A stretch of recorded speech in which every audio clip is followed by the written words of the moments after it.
আসসালামু আলাইকুম। দেশ ও দেশের বাহিরে যে যেখান থেকে এই রেসিপিটা দেখছেন, আশা করি আল্লাহর রহমতে সুস্থ আছেন, ভালো আছেন। আজকে আমি আপনাদের সাথে শেয়ার করব হেলদি ও খুবই মজার একটা ভর্তা রেসিপি।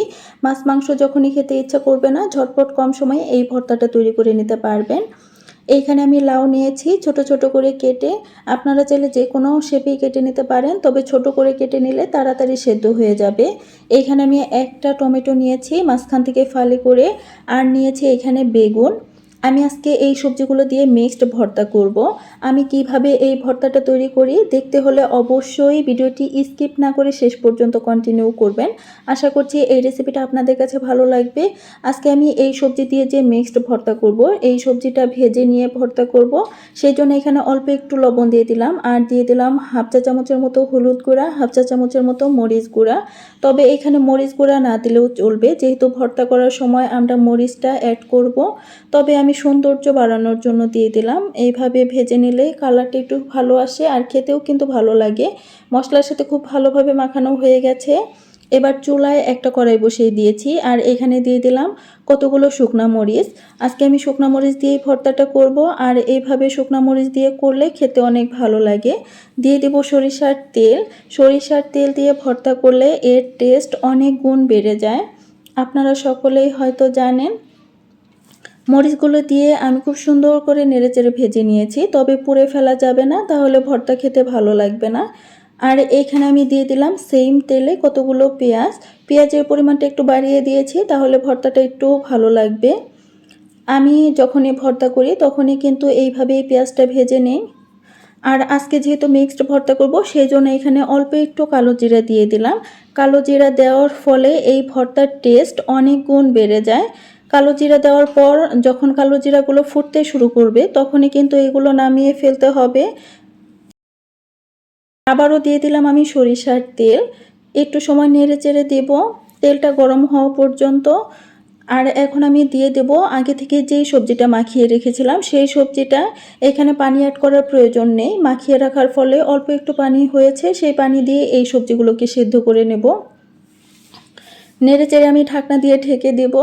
এই মিক্সড সবজি ভর্তা কে কে খেয়েছেন আপনারা, আর আপনাদের কাছে কেমন লাগে এই ভর্তাটা অবশ্যই কিন্তু কমেন্ট করে জানিয়ে দিবেন। আর আপনারা যদি কখনো না খেয়ে থাকেন, সেটাও কিন্তু কমেন্ট করে জানিয়ে দিতে পারেন। পানিটা যখনই শুকিয়ে এসেছে, আমি ঢাকনাটা খুলে এই সবজিগুলো নেড়ে চেড়ে দেব।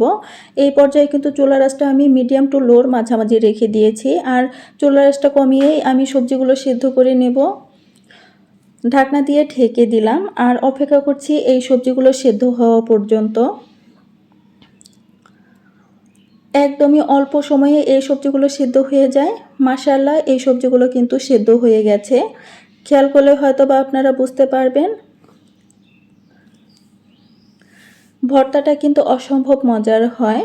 এবার আমি এই সবজিটা ম্যাশ করে দেব। আপনারা চাইলে কিন্তু হাত দিয়েও এই কাজটা করতে পারেন, তবে ম্যাশ করার পর যেন পানি না থাকে, সেজন্য আমি চুলাতেই এটা ম্যাশ করে নিচ্ছি, এবং এক্সট্রা যে পানিটা থাকবে সেটাও আমি একদম শুকিয়ে ফেলবো। তো আমার ম্যাশ করা হয়ে গেছে। এইবার এক্সট্রা যে পানিটুকু আছে সেটাও আমি নেড়ে চেড়ে শুকিয়ে ফেলবো। চুলার আঁচটা এই পর্যায়ে আমি হাই করে দিয়েছি। হাই করে এগুলোকে 2-3 মিনিটের মতো নেড়ে চেড়ে নিলেই পানিটা একদম শুকিয়ে যাবে। আপনারা যারা ভর্তা খেতে পছন্দ করেন, তারা অবশ্যই এই মিক্সড ভর্তাটা একবার হলেও ট্রাই করবেন। আশা করছি আপনাদের কাছে ভালো লাগবে। পানিটা শুকিয়ে এসেছে, এবার আমি চুলা থেকে নামিয়ে নেব। এইখানে আমি দিয়ে দিয়েছি 3টা শুকনো মরিচ, আর দিয়ে দিলাম স্বাদ মতো লবণ। ঝালটা আপনারা আপনাদের ইচ্ছা অনুযায়ী দিয়ে দিবেন, এবং লবণের পরিমাণটাও একটু বুঝে শুনে দিতে হবে, যেহেতু ভেজে নেওয়ার সময় লবণ দিয়েছিলাম।